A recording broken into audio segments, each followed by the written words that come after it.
আমি বৃহৎ জয়ৰ দিশে আগবাঢ়িছো। ডিব্ৰুগড় লোকসভা সমষ্টিৰ প্ৰতিটো জাতি জনগোষ্ঠী বিভিন্ন ভাষা ভাষী লোকক আমাৰ তৰফৰ আন্তৰিক শ্ৰদ্ধা জ্ঞাপন কৰিছো, ধন্যবাদ আৰু কৃতজ্ঞতা জ্ঞাপন কৰিছো। তেখেতসকলে এটা খুব সুন্দৰ ফলাফল আমি আশা কৰাৰ ধৰণে এটা ফলাফল আমাক প্ৰদান কৰিছে। ইতিমধ্যে ৭টা ৰাউণ্ড শেষ হৈছে। আমি ১,৭৫,০০০তকৈ অধিক ভোটত আমি আগবাঢ়ি আছো আৰু নিশ্চিত আমি ৰাউণ্ড শেষ হোৱাৰ পাছত আমি ৪ লাখৰ ওচৰ ভোটত আমি জয়ী হ'ম। আৰু বিৰোধীয়ে এটা কথা খুব কৈ আছিল নিৰ্বাচনৰ প্ৰচাৰৰ সময়ত যে এইবাৰ আমাৰ গ্ৰাম্য অঞ্চলৰ ভাৰতীয় জনতা পাৰ্টীয়ে ভোট কম পাব, সৰ্বানন্দে ভোট কম পাব। কিন্তু সেইবোৰ সকলো ধূলিসাৎ প্ৰমাণিত হ'ল। আমি গাঁৱে ভূঞে চাহ বাগিচা চহৰ আমি সকলোতে আমি বৃহৎ বৃহৎ ভোটেৰে আমি জয়লাভ সাব্যস্ত কৰিছোঁ। এই প্ৰমাণ কৰিছে ভাৰতীয় জনতা পাৰ্টীয়ে সকলো জাতি জনগোষ্ঠীক লৈ আগবঢ়া যিটো আমাৰ প্ৰয়াস, সেই প্ৰয়াসক ৰাইজে আদৰণি জনাইছে আৰু এতিয়া প্ৰমাণ কৰিছে যে আমাৰ ২৬ চনৰ নিৰ্বাচনতো আমি একক সংখ্যাগৰিষ্ঠৰে পুনৰবাৰ আমাৰ অসমত চৰকাৰ গঠন কৰিবলৈ সক্ষম হ'ম।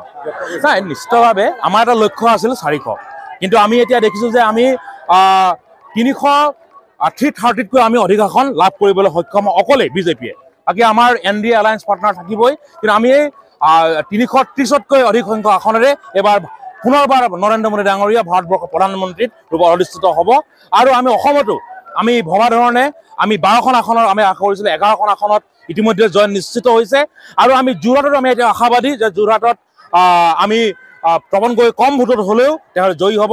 মাজুলী ইতিমধ্যে আমাৰ কিছু লিড দিছে, গতিকে আমি আশা ৰাখিম যে আমি যোৰহাট আসনখনো আমি লাভ কৰিবলৈ সক্ষম হ'ম। সৰ্বানন্দ সকলোৰে আনন্দ, গতিকে আজি আমাৰ আনন্দৰ দিন, বোকাত পদুম ফুলৰ দিন, আজি আমাৰ ফূৰ্তিৰ দিন। আমাৰ আজি ইমান কষ্টৰ ফল আজি আমি মিঠাই হিচাপে পাইছোঁ।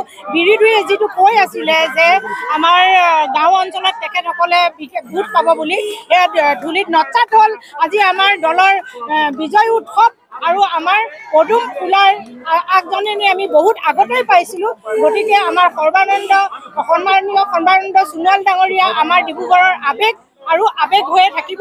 এয়াই নিশ্চিত যে আমাৰ সদায় হিয়াৰ আমঠু, গতিকে আমাৰ হিয়াৰ আমঠু হিচাপে ডিব্ৰুগড়ে আজি আমাক এই ধুনীয়া আমাক উপহাৰ দিছে। আৰু গতিকে সৰ্বানন্দ সোণোৱাল জিন্দাবাদ।